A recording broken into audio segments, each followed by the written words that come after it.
Like, the Polish is actually a really good opening. I'll show you like how you can just gain a lot of space on the queen side. It starts with b4 if you didn't know. And my opponent here replied with e5. I followed the idea of putting my bishop on b2. Yeah, I attacked my pawn, but I'm counterattacking their pawn. He played pawn to f6 to defend. Like, this is like a risky variation, but it's playable. I played pawn to a3, like a key idea in the Polish. Like, people compare the Polish to the Grob, but it's not the same at all, because the idea in the Polish is to defend the pawn. He brought his knight out. I played pawn to e3 because this is another key idea in the Polish. He played pawn to a5. And this is not a good move because I can just kick his knight. He moved it to a7. And I played pawn to a4, just keep the pawn defended. I was supposed to take that pawn, but I didn't see it. He played bishop to c5. And my bishop to c5, I played pawn to c4 first. Like, just to build up on my pawn advantage on the queen side. He played knight to e7 here. I played the move d4. Like Gotham said, you should kick a bishop with a pawn. He actually took it, and apparently here I was supposed to play this, but I didn't find that and just took back. Like, I got tunnel visioned. He played this check because he doesn't have a lot of other options. I played knight to d2. Even apparently knight c3 was better, but I just didn't really like it because I thought my knight was a bit loose. He played pawn to d5. I did not think this was a good move because it lets me play this and just lock out his bishop. Apparently I was supposed to play knight c3, but I didn't find it. No, knight f3. Here he castled. Just get his king safe. After c5 he played knight to f5. And I played knight to f3, and he castled. Like, here, I follow the key principle. If your opponent's castled and you're not, then you should probably put your bishop on the e-file to block any potential rook check. Great move. He played rook to e8 anyway. And I decided to simply castle, get my king out of the center now. And look at that, +1. Because if you don't know why it's +1, all my pawns are far advanced on the queen side. He played bishop d7. He's trying to get his piece out. I played bishop to d3 to improve my bishop. He played knight to c8. I'm trying to reroute his knight. I played queen to c2. He played knight c to e7. As you can see, his position started like very tight and awkward. I played rook f e1. Like, rook on the file. Queen c8. Like, he's trying to push it, a pawn or something. He's trying to just get out of this rampage on the queen side. Rook a to c1, just increase my grip on the c file. He played pawn to c6. I did not think this was a very good move, even though it was apparently the best move, is the move pawn to b6. Because I feel like this is just way better because I have a lot of play on the queen side, and this pawn, like this pawn is the only thing holding this position together. If I get it, then this is a pass. Then my b6 pawn's a pass pawn, and his other pawn is just gonna fall. So his entire position is held together by a single blockaded pawn. He played knight to h6, and I was like, wait, free pawn. King to f8.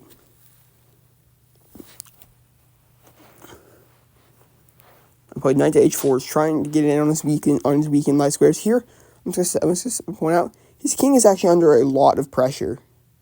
His king's under a lot of pressure.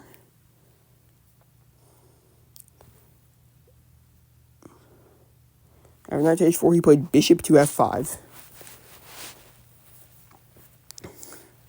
I took with my knight. He took back with his e-knight.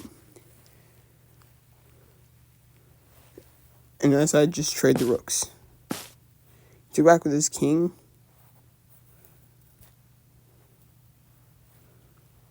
And I played bishop to g6 check. His king went back to f8. And I played rook to e1, just trying to get in. I'm threatening a powerful check on e8. He played knight to e7, trying to hold on. I saved my bishop because I thought my bishop's attacking. That bishop's way better than black's passive knight on e7. And he played queen to b8. He's trying to get some sort of counterplay on my king. He's attacking h2. And he's trying to get counterplay on my king. I played rook to e3. I'm trying to maneuver my rook to g3 and then play queen to h7. At that point, he's just dead.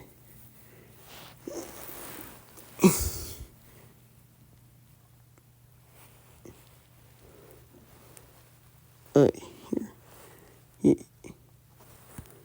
He played knight hf5, just attacking my rook. Rook to f3, just trying to get his knight to move. Because I don't want it there. Knight to h4, rook to h3. Queen to f4. He's trying some sort of attack. Knight to f3. We have a knight trade. And he moves his queen to g5. I played rook to h3. He played knight to f5. Apparently, I was supposed to play bishop to c1 here. But I was scared if I play bishop c1, he takes that pawn, and it's attacking my queen. So yeah, I can take his queen, but then he can take mine. So that's why I played queen to d1 first, just defend the pawn.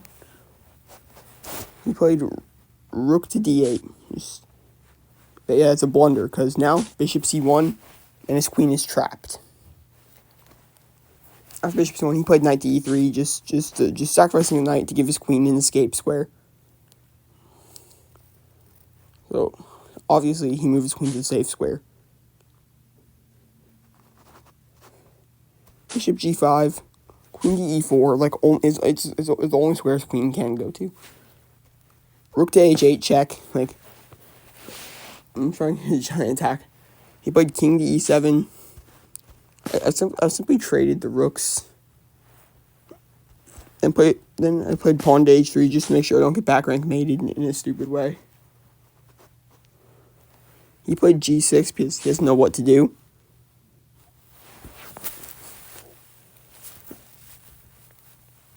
After g6, bishop f3, queen to f5, bishop d2. I'm trying to trade off his bishop. It's the only piece he has that's really doing anything. He played bishop to a3, and I trapped his bishop with queen to b3. He decides like he has to trade, and now I'm up a bishop. He's also down some pawns, I think. Yeah, he's down 2 pawns, and his queenside structure is about to fall apart. This is why the porch is such a good opening. Because look at this. I have all this queenside space. Like, a lot of people criticize b4. Guess what? I was able to get a lot of queenside space from it. And look at the endgame now. Queenside space, and the only thing holding this position together, this pawn is about to fall in a couple moves.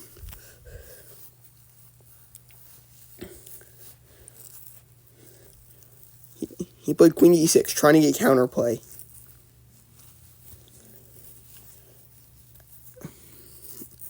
It's over. He's putting all his faith in one check.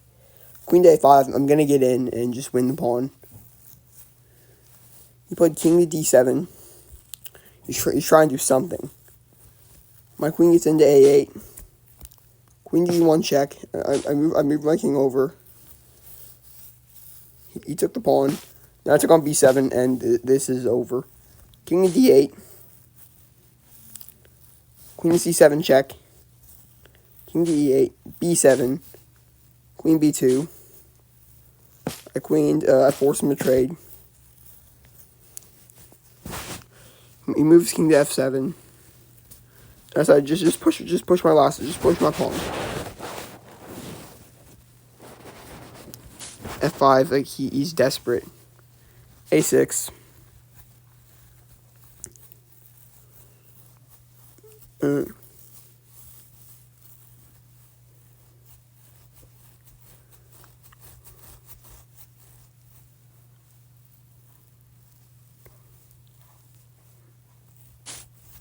F5, A7, G4, takes,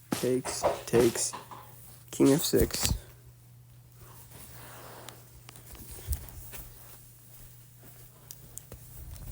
Check, and this is over. King F7, Bishop H5, King G8, and here, just for because I can, I promote to a rook, and checkmated. And my queenside space broke through in the endgame, and it all started because the one b4.